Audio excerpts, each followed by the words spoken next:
姊妹大家平安。教会准备伫7月初5恢复现场的礼拜，为着安全，有几项代志爱请咱兄弟姊妹三甲来注意。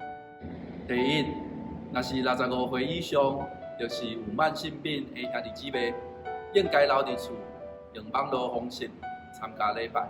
来参加礼拜以前，请准备家己的喙罨。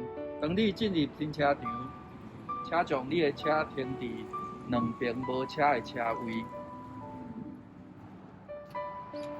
落车时，就请你带上喙罨，直到离开教会为止。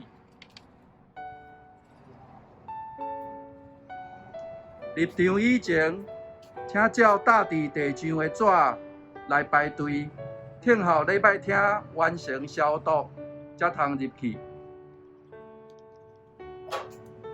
进入礼拜厅入场的时，请将你的双手完成消毒，然后招待人员会问你几项问题。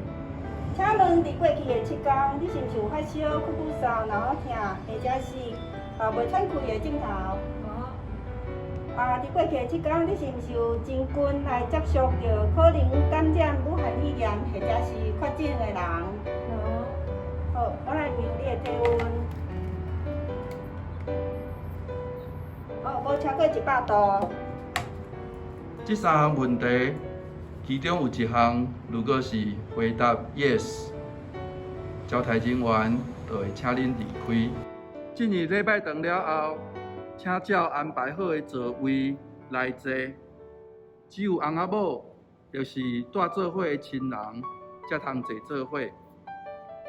照政府规定，袂使分周报、圣经、圣诗、奉献地，也是分享食物。教会也会用准备好的圣餐来做圣餐的侍奉。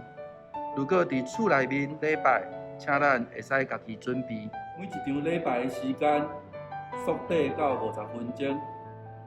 伫台前袂使有团体唱歌，就是分奏乐器。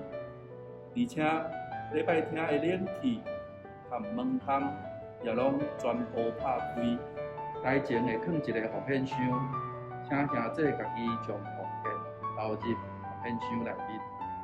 当礼拜结束了后，请照指示出口的方向离开礼拜厅。以上就是目前现场礼拜新的方式，感谢大家配合。